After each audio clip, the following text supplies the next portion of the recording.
Joan Quinn Profiles. As an editor for Andy Warhol's Interview, the Los Angeles Herald-Examiner, LA Style, and Detour magazines, Joan covered the social set, the Hollywood hotshots, the international art scene, the mysteries of food, the excitement of travel, and the fabulous world of fashion. Joan continues to find creative people on the cutting edge who make things happen. Here's Joan Agajanian Quinn. Hi, I'm Joan Quinn, and welcome to the Joan Quinn Profiles. Waiting to be profiled are author Miles Corwin and performer, writer Beth Lapides. Author Miles Corwin was born and raised in Los Angeles.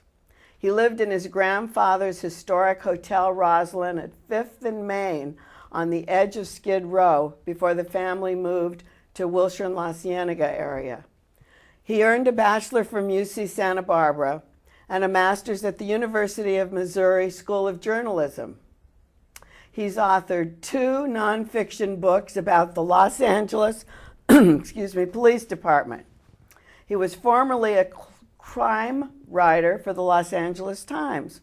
And this really is your beat, isn't it, LA? You were born and raised, you were in Skid Row, you were in mid-Wilshire. You knew the city. Yeah, I really feel tied to LA, and when I wrote this first novel, I had my character live in a loft downtown LA, not far from the Rosslyn, because I really feel tied to the area. After you finished journalism school, did you work at other newspapers? Yeah, I worked for the typical career of the journalist, where you go working for 3 or 4 papers in 4 or 5 years and jumping around from the Daily Breeze in Torrance to the St. Louis Globe Democrat to the San Jose Mercury to the LA Times San Diego Bureau, LA Times LA Bureau, LA Times Santa Barbara Bureau, back to LA Times LA. So. Well, that was good because you started making your way up. The Daily Breeze was in the San Pedro area. Right, yeah, South Bay. Which is what Kind of Blue was from, that whole area. And then San Jose Mercury was a fantastic paper. And then you came to the Times. Yeah, it was the typical kind of path of working your way up. Working your way up, yeah. Do you remember living at the Rosslyn Hotel? My memories are kind of faded, but my mom and dad talked a lot about it, and I still I go back there a lot, just to that area, because it's kind of coming back, which is really interesting. I wish my grandfather would have held on to the hotel, because now that area is really coming back for the first time. Is it still there? It's still there, and now they call it the Rosslyn Lofts. They converted it, which is what they're doing to all those buildings downtown. Yeah. They're trying to get that energy back. But it was fun writing about that, because downtown's such a rich area, and it's kind of neglected. When you see so much of what's written about LA or what's portrayed in LA in movies and television is really the west side or the beach or Malibu. Right. You don't really see downtown LA that much, and downtown's such an interesting area with such a rich history, incredible architecture. The architecture is great. Well, they have a real push to preserve that architecture now, because they started letting those theaters, those film theaters fall apart. But they've renovated them. It's maybe one of the only areas in Southern California that has not been destroyed and rebuilt. It's just sort of preserved in time. And it's a very rare thing in Los Angeles to have an area preserved. You wrote these 2 books about the Los Angeles Police Department. Why didn't you become a policeman? Well, I kind of came in, I was really more of I've always been on the writing end, and I never really was interested in covering police. I started out covering prisons. I became a kind of a prison reporter when I first started out. And that was in Missouri, wasn't it? Yeah, you went to the penitentiary. Right, I started out so I covered the prison system for the San Jose Mercury, and I just sort of fell into covering cops. Later in my career, what happened was I was working at the LA Times as a reporter, and this was during the early 90s when crime was just exploding in Los Angeles and many other cities. You had this incredible boom of crime. You had crack cocaine, the proliferation of gangs. You had crack, proliferation of gangs, and you had high-powered weaponry all flooding the streets around the country. So the crime rate just exploded everywhere. And so I proposed to the paper that I should cover crime, not covering cops, which we had a reporter covering cops, not covering course, but covering crime. So I started covering crime for the Times in the early 1990s, and it was an incredible period, because this was a time when there were more than 2,000 murders every year just in LA County alone. But how did you to embed, which is the word now? I don't think they embedded when you were doing it. Embedding would be the right word. Yeah, exactly. with the department, so that you could see what was going on. The first book was The Killing Season, Yes. which is what I guess you're talking about, the 90s. Right. Yeah, what happened was I think the LAPD at that time was being criticized so severely by everybody for Rodney King, for O.J. Simpson, for all kinds of excessive force claims. It was just really reviled. And I was at the time working for the Times writing profiles on just kind of everyday cops. And I think the department appreciated that I wasn't that I was lionizing them. I was just writing about, you had some dirty cops, but the majority of the department were hardworking men and women trying to do their jobs. And so I think they trusted me because I was doing these stories, and then they let me in to give me complete access to spend 6 months with 2 homicide detectives in South Central LA, which I turned into The Killing Season. That's how that happened? You Yes. were with those 2 guys all the time? Were you in the squad cars with them? There were 2 detectives, really a great pair. One was an old school LAPD cop, tobacco chewing, cowboy boot wearing, old school white guy, and his young partner, a young black woman who grew up in South Central and was now investigating right? murders in the area where she was raised. And so I got complete access from the LAPD. I was with them every stage. When they would get called out at 2 in the morning, they'd call me. I'd meet them down at the station, and I'd follow them for the next 24 or 48 hours as they interviewed witnesses, as they arrested suspects, as they went to the jails, as they went to autopsies. I got complete access, and I was there for everything. It was an incredible experience. Were you afraid? I wasn't really afraid when I was with them because they were well armed and I felt protected. You weren't armed. But I was with them. The problem was when my time with them was done, I went back to all of the homicide sites to interview family and friends, and then I was afraid. I felt because then I wasn't protected.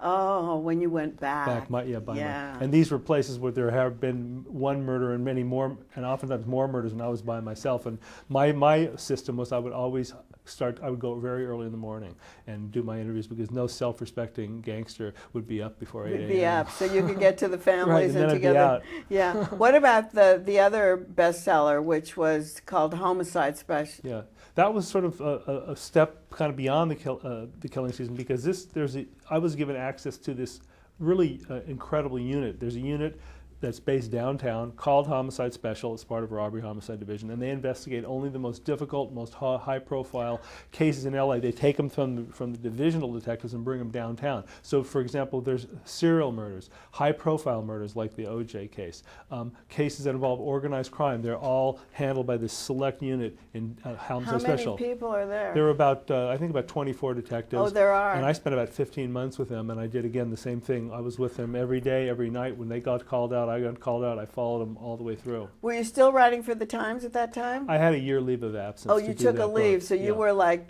with these guys all the time, and then you wrote your book after that, or were you writing it during the time? No, I was just researching during the time, and then I wrote it. And then how long did it take you to write it?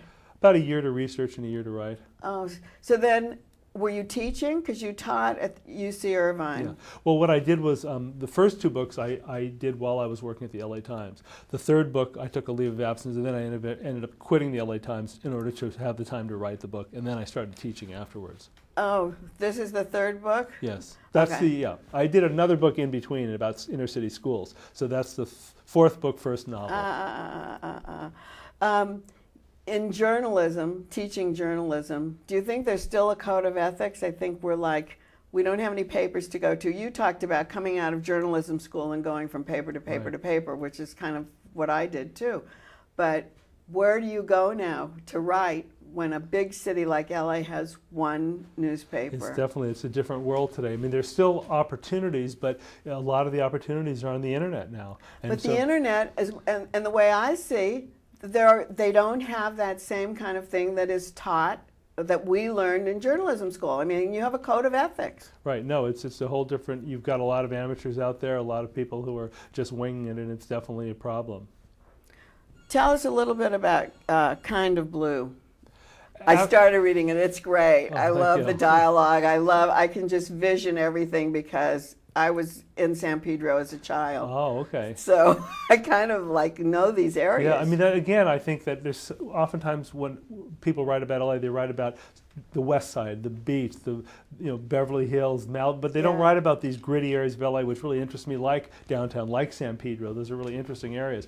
And I think I'd had so much inside knowledge from writing these books about the LAPD and being an LA Times crime reporter that I wanted to, I figured there may be other crime novelists who have more experience than me at writing novels, but I have more experience than them as far as getting the inside story. So I wanted to use my inside knowledge in order to write a realistic story, a realistic novel. What does it mean? Well, one of the greatest jazz albums ever made is an album called Kinda Blue, Miles Davis album. Oh. And I have the character, he listens to that album, and so I use it, and also it has, blue of course refers to the police, and I thought it was kind of a noirish title, and a kind of because the music is kind of evocative and bittersweet, and I thought it kind of captured the mood of the book as well. So we have a murder, we have drugs, we have prostitution, we have a lot of Jewish words. That's right. Well, you have, that was another thing I had, which I think is a little unusual, is my protagonist is a Jewish cop, a Jewish homicide detective, which, is a little unusual. And I thought it was an interesting thing it would be an interesting character. And I met a Jewish cop during the time I was researching Homicide Special, and he was telling me, he was saying, he was telling me about, he said when he graduated from the police academy, he said all the other families were with the other, and they were all really happy. And he says his family was really down on it and really depressed, and they're always giving him a lot of hassle. And I thought that was an interesting conflict, because of course Jewish parents want their kids to be professionals, doctors, lawyers, and when they become cops, there's a conflict. And when he would tell me about that, I said that's an interesting conflict and a source of potential humor. It was very funny, because even the mother in the book keeps saying that, what is her kid doing being a cop? That's not the place to be, and he comes home to her all the time. Right, and I think you do see that among the Jewish, there are Jewish cops, and I think a lot of them do have that kind of conflict. And when I met this Jewish cop, it just seemed to me it raised a lot of interesting issues and a lot of sources for humor and conflict, so I decided I'm going to have my cop a Jewish cop. And I'm Jewish myself. So.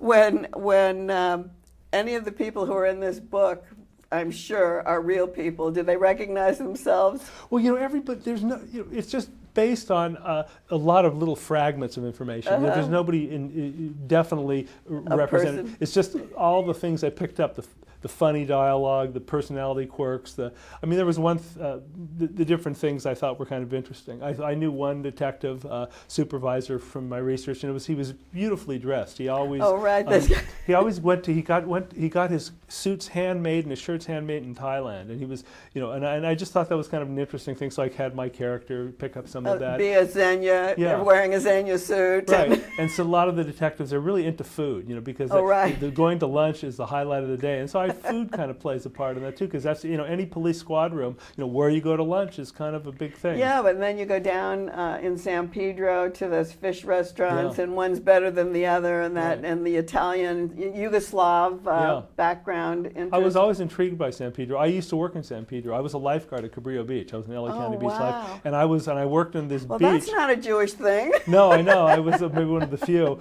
but I was one of the only at this beach non-Croatian lifeguards. Right. And I got to know some of the Croatian guys, and I got to know the community, and I always thought it was it was very anomalous to Southern California. It's much more like an East Coast city, with the Sicilians and the Croatians and the Norwegian all around the fishing community. I was always fascinated, and I always thought if I write a novel, San Pedro is going to be one of my settings. Well, there it is, and I'm just mesmerized by every word. Well, thank you very much, and don't go away. We'll be right back with Beth Lapides.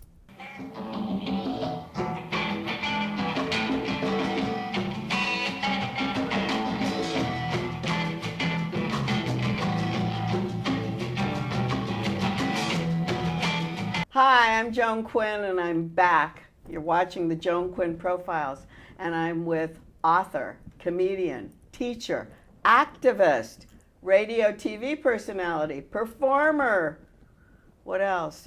Visual artist, Beth Lapides. Hi.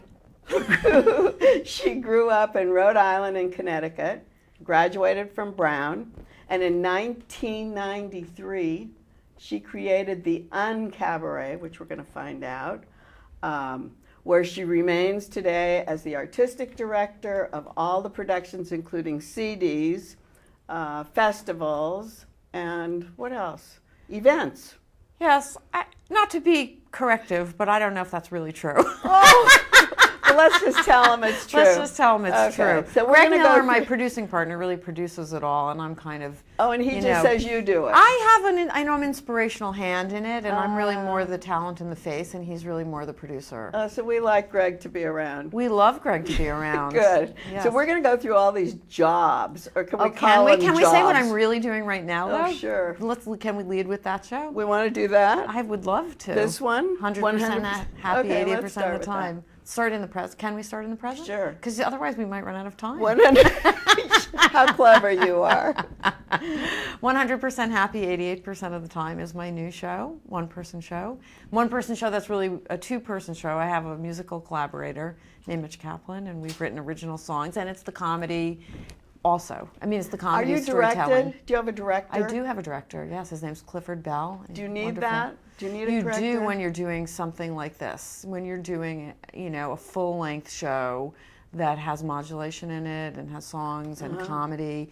You need a director, you need a producer. I mean, I started working on it without a director. Greg and I started doing it together. They He was say you need producing it. another eye. You do need another eye, and I'm really fortunate to have a producing partner who starts out as my outside eye on everything. And then as a project goes along, you bring in more, as it builds steam. You never know at the beginning. Projects have a momentum of their own.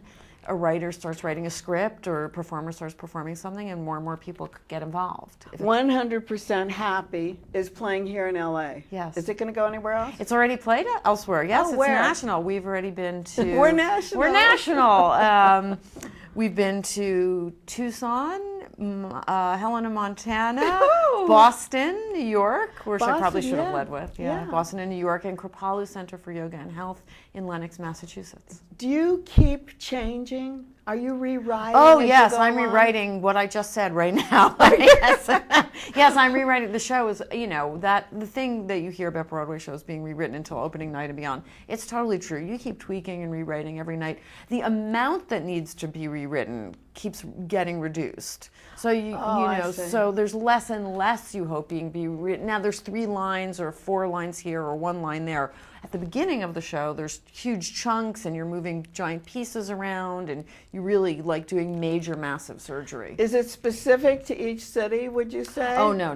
So you not don't at say, all. oh, well, you do Boston jokes there and New York jokes there. No, not at all. No, it's very core to the show, developing the show. And where is it here? Here we're playing at the Improv Lab Theater, which is right next to the Improv Theater on Melrose, and they have this space that's a theater. It's not a club, but it's connected to the Improv Club. Yeah, it's really lovely. Oh, well, I'm glad you're there. Yeah. Now tell me what it means to be an author. Did I wake you? Did I wake you? Haikus for Modern Living. What it means to be an author is you have a lot of authority. That book happened in a funny way. I've been writing for years. I write a column called My Other Car's a Yoga Mat. I've written for O Magazine, a lot of personal narrative magazine writing. And I had been writing Uncabaret, which you mentioned, Right. and I'm going to have to track back to, which was a comedy show, the idea of which was it was comedians working at the top of their game, great comedians, but not doing their act. We ran every week, and I hosted the show, and I did new material every week, and then we brought in really amazing comedians who were in more storytelling mode, telling the story of their life. So you brought in other comedians Yes. to do Uncabaret. Yes. Uncabaret was me hosting about 5 comedians a night, once a week. Oh, is that right? And we ran for 12 years. It was. Is that right? Yeah.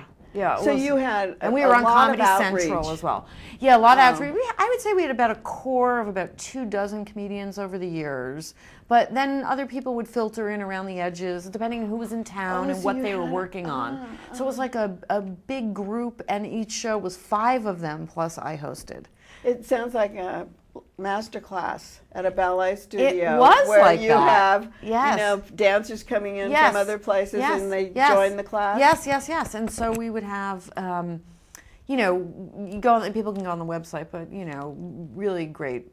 Julie you do Sweeney, Michael events? Patrick King, Taylor Negron, Dana Gould, Patton Oswalt. How would you host it? Would you do stand up in between? I did 20 minutes up top, and it was stand-up in that I was standing up with a mic and being funny, but it was it was less jokes and more storytelling and point of view, and it wasn't so much set up punchline. We were really more about telling what's happening in your life. Did you introduce each yeah. person and do a background? Yeah, and I did on a little, I would try to weave the show together, and this one connected to that one. And people would talk about what each other were doing also. There was a lot of connectivity to the show. But each person was on alone. Yes, but each person was on alone. I had a mic in the back of the room, and I would sometimes ask a leading question. Oh, that was good. Yes, because I knew people, and I could kind of point them to material. And if you're developing material for the first time, it helps to have somebody listening and kind of asking questions. So that, in a way, was being a teacher. In a way, it was. In a way, and a teacher and a student at the same time. At Cal Arts. I've taught at Cal Arts, and we teach on our Cal Arts Kripalu Center for Yoga and Health. You do? Where's the Center for Yoga and Health? That's in Lenox, Massachusetts. Oh, it is? It's beautiful, beautiful facility. Oh, fantastic. But we teach a lot on our own here in town. That's what I wondered, if you had a place here. We teach at M-Bar, which is a great little club on Vine and Fountain. And we run, it's called The Comedian's Way, and it's how anybody can be funny. And now we're teaching something also called Singers Anonymous. Oh, that's great. Yeah. So, but The Comedian's Way is really how to use comedy as a transformative tool in your own life, how to find your own comic voice so that you don't, we don't teach joke writing, which a lot of stand-up classes are. What we teach is how, if you came to us, would be how to be Joan and be funny at the same time. Not that you're not, but people have sometimes stories to tell. But then you help them? And we help them find their story and find their rhythm and find their voice. Some people want to do stand-up, some people want to do one-person show. I was going to say, that sounds like a directive for a one-person some show, people want or a memoir. Yes, very much memoirs. Some people want to write essays, personal essays. So they do you can do all of this? All this stuff, and it's a mixed class. People use it for all different things as in the same class. That's great. Very nice, very safe place to take a lot of creative risks. So what happened was, to track back to your other question, I had been writing new material every week for 12 years, and I was like, I know there's a book in here, and I just took all my notes. I'm going back to the book. Yeah, did I wake you? So I took all mine. I sat down, and we had just moved, and I had a new office, and I was like, I'm not putting these notes away until I know what the book is. And I went through the stack. It was like this. It was this giant stack of papers, and I said, I'm going in with my highlighter, and I'm not coming out till there's a book. And I went through, and I thought it'd be like sort of running with scissors, my own memoir, And I started circling things, and I came out 5 hours later. I was like, oh my God, Greg, it's a book of haiku. And I had, without realizing it, I had unconsciously written a number of haiku, but without realizing, a lot of my favorite thoughts were almost in haiku meter. Like few? Yeah, 575, just like that. And I had hundreds of haiku that I'd written as stand-up. I'd written them as stand-up. So I whittled them down, and then I found a nice publisher who published it. And there you have it. And there I am, a published author. Of course, the book business is one of the worst businesses right now, completely collapsing, like every business. How about activism? That's a pretty good business. Yeah, of course, that's a love. Feral Cat. Oh gosh, that's you. You really did read the website. NOW. NWPC. Probably my biggest activist, action was I ran for First Lady in the '92 election. I ran to make First Lady an elected position. Who supported you? A lot of people. People supported me. How did they come out of the woodwork? They sent money. Some people sent money, and I couldn't get. It was Hillary and Barbara, and I couldn't get either of them to debate. Though I challenged them both, and I was like, "It's not anti-Barbara. It's let Barbara run free." But you're a TV personality, yes, and a radio personality. Yes. Wouldn't they come on NPR with you? No, they wouldn't. They wouldn't. They wouldn't come on. I don't know. I was on the news. I was in People Magazine, CNN. I did it, but nobody. People were supported the idea. It was funny. I went to the Democratic National Convention. A lot of the delegates. My position was that First Lady is a really hard job. So it's a full-time job. We should pay her. And if we're going to pay her, we should pick her. Exactly. Let's pick her. Let's pay her. So she had to live with the person who was in the White House. Well, he or she would still have the president would still have his spouse. Oh, I see. And my idea is, and I think it's a good idea, is that if you had a woman, if you didn't have to come with your wife, then we'd be more likely to have a female president or a single president, which I think would be great for America to have a single president. Well, I think that's a good idea. Can you run again? I probably can't, actually. I can't? I probably can't. It was probably a one-time. I thought about running again. People don't want to hear it now. First of all, things have gotten dire. people are really, it would be not tonally correct right now because the way the world is changing, we don't have that attitude of frivolity. It was a little bit too lighthearted. People are very heartbroken now, and people are going through really hard times. And so I don't think it would hit the right. Well, you'd be funny about that. How can you be funny about that?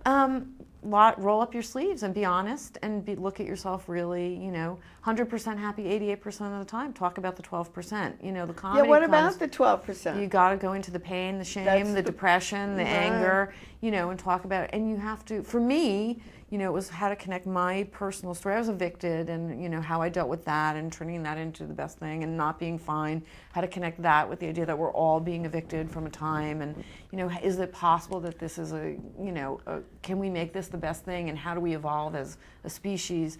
And do you interview people to find out those things, or do you just read in the papers? I read a lot of offbeat people.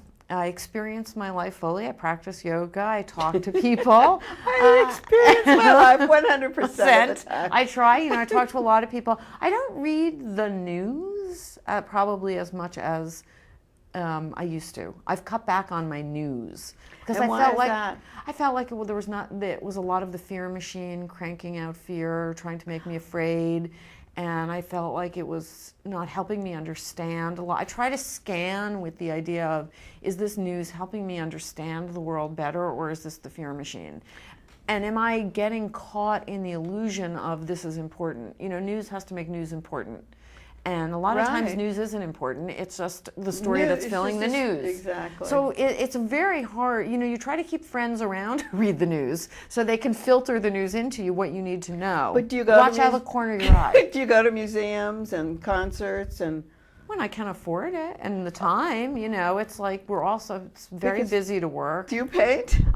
Yes, and in the show there's some of my art, and I'm an NEA. Out of college, I got NEAs for my book art. I know. And I started as a visual artist, and I was in, the Metropolitan Museum of Art had the library. Yeah, it was very exciting. But let me tell you, because I was at the Museum of Women in D.C., and they had an exhibit of art.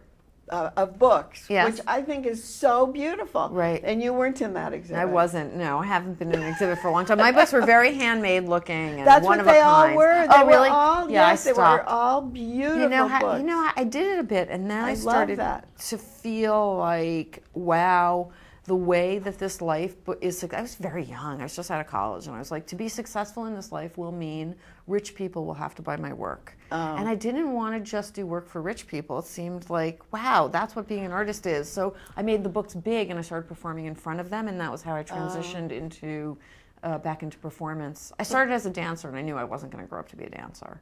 Oh. Well, you think crazy. What a life. Your life would have been over already. 12 good years, 14 good years. I didn't even have one good year in me. I wasn't this big, and I loved the choreography. I knew it wasn't going to be my life. When you go on stage, who picks out your wardrobe? Oh, that is a group effort. Is it? Oh, yeah.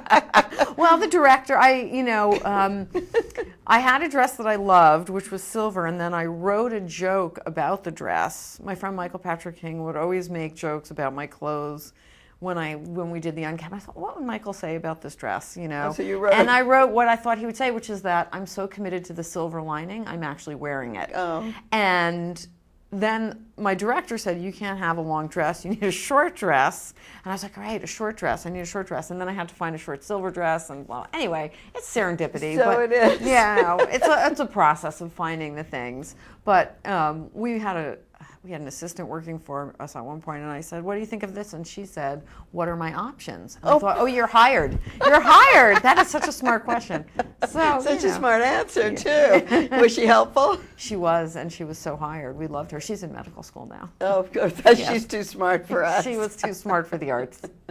I thank you so much for coming and talking about it. Thanks for having me. And I invite your viewers to come see 100% Happy 88% of the time. I guarantee they will leave happier than they came in, or their money back. Well, I'm going to come back and You're see gonna come it. and see I was it? down the street on Melrose, not very far from you. All right. So I'll make the on a Wednesday trek night again. Yes, okay, very great. good. And keep writing to 777 South Figueroa 44th floor, Los Angeles 90017, and JAQUINN1 at AOL.com. See you next time.